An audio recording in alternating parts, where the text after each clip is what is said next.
Hi, this is Ike from Groovy Entertainment. Today we're gonna have a book on tape to play for you. Today's book is Agent Rome from 1985. So let's get started.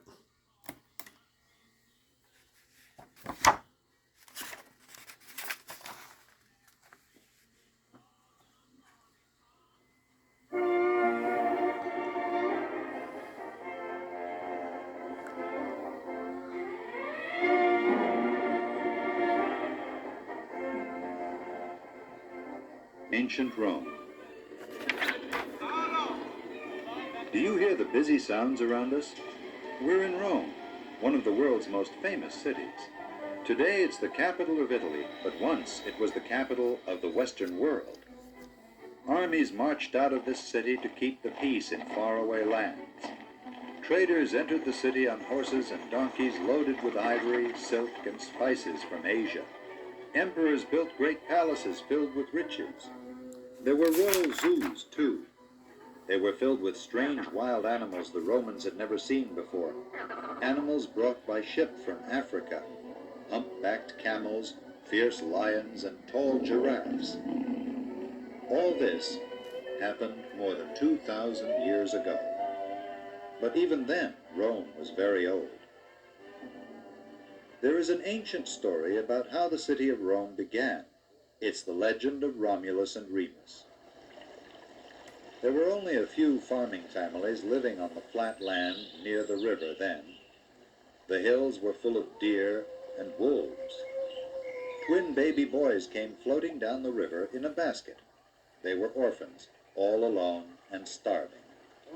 A mother wolf found them and took them to her den in the hills where she raised them as her cubs.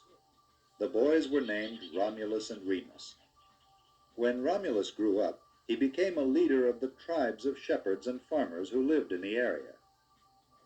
Romulus and his followers started a village that grew into one of the greatest cities in the world. That city is Rome, named after Romulus. For a long time, Rome was a farm community. The town was surrounded by orchards of olive trees and fields of barley and grapevines. At sunrise, the farmers left the town and went out to work their land. At sundown, they returned to the safety of home inside the city walls. Most activities centered around a warm and loving family life. The father was a strong figure whose rules were obeyed by the rest of the family. The Romans believed in following rules. Hard work, duty, and courage were important to them. They made fair laws and obeyed them. They were good businessmen, too, because Roman law upheld contracts. A contract is an agreement between businessmen that they will carry out their part of a bargain. Before Roman law was written, contracts could easily be broken, but under Roman law, a contract became a promise that would be kept. Good laws also gave Rome a well-organized government. In earliest times, Rome was ruled by kings who were sometimes cruel or unfair. In 509 BC, the Romans overthrew their king and organized a republic. They established a constitution that guaranteed rights to citizens. Senators and government officials were elected to represent the people of Rome. Many modern ideas about government came from Rome. Some of our modern laws are Roman too, like the idea that a person is innocent until proven guilty. The Romans realized the importance of building good roads. The most famous Roman road is called the Appian Way. It leads from Rome all the way to the southern tip of Italy. The Appian Way was so well built that it's still in use today. Many roads like this helped Rome grow rich and strong. Traders and farmers used them to transport goods for sale. Most of the roads in ancient Rome were built by the army. The courage and loyalty of the Roman soldiers made the army almost unbeatable. As Rome grew, more and more cities were conquered and ruled by Roman law. While Rome was growing powerful, most of the land that is now Europe was still wilderness. The Romans thought the simple tribes of people living in Spain, France, and Germany were uncivilized. They called them barbarians, which meant foreigners. Roman generals brought in armies to take over the land and teach the people Roman ways. Roman roads and Roman law were laid down all across the land, as far north as present-day England. Roman governors ruled the barbarians. Many Roman cities sprang up which copied the customs, the buildings, and even the plumbing of Rome. Towns that had a single public well before Roman rule now had city-wide water systems. The Romans used underground tunnels and pipelines on raised stone arches to carry water to the city. These water bridges were called aqueducts, which means water carriers. Some ancient Roman aqueducts are still in use today. Most Roman towns had a community center where people could meet to bathe and swim. The city of Bath, in England, is named after the public baths and swimming pools the Romans built there long ago. The general who led the victory over England was Julius Caesar. Caesar was a genius at waging war.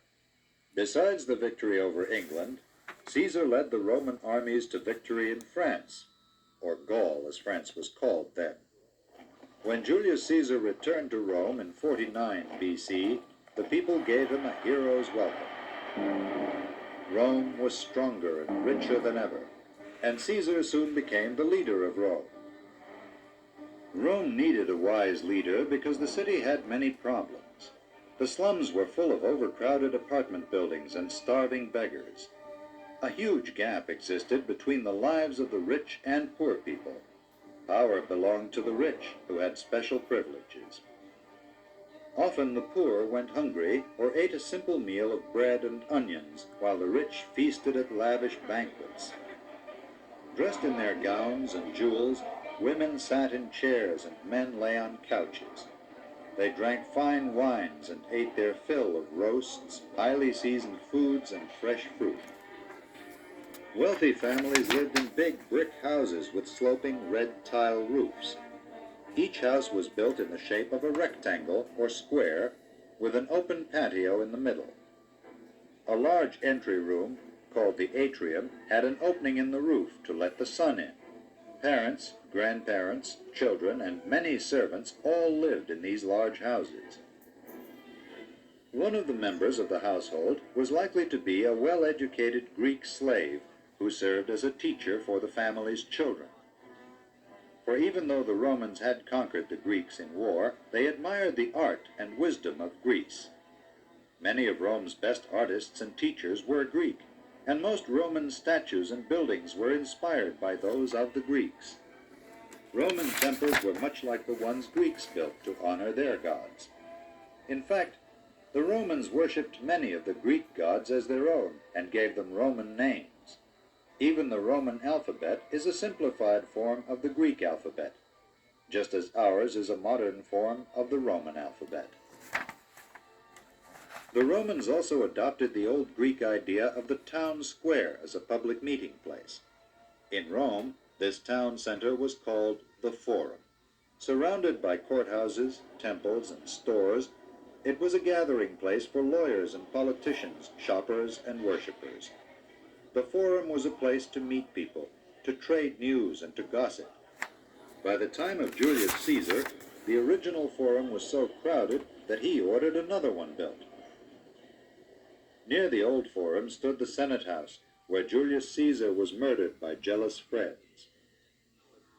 In his 5 short years as ruler of Rome, Caesar had accomplished a great deal.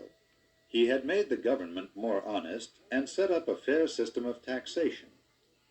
New construction had improved the slums, and more people held jobs.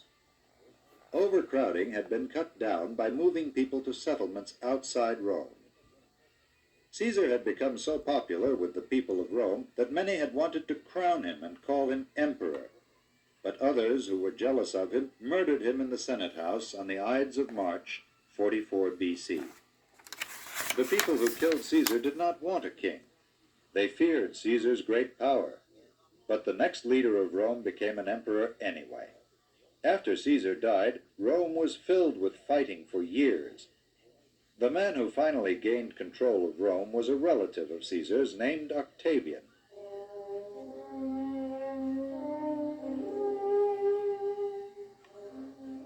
Octavian took the royal name of Augustus, which means imperial majesty.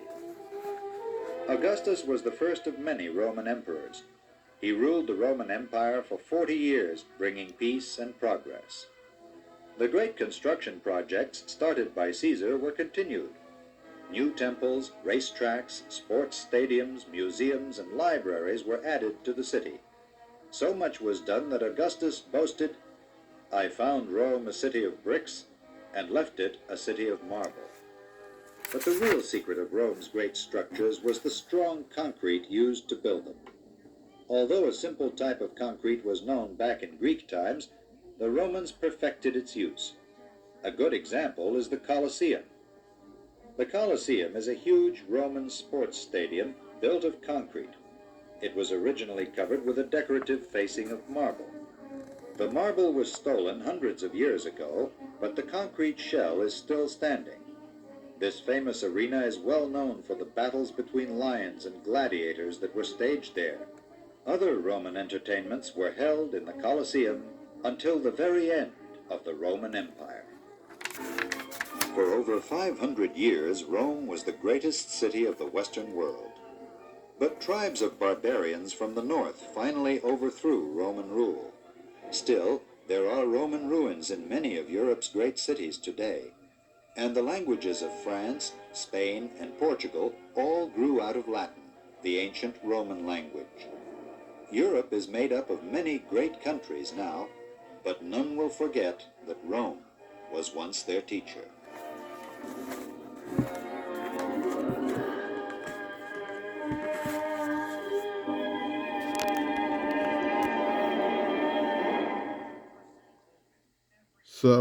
So that was Agent Rome for 1985. So if you like, subscribe, share, and comment, and have a groovy day. And our next book will be Agent Greece.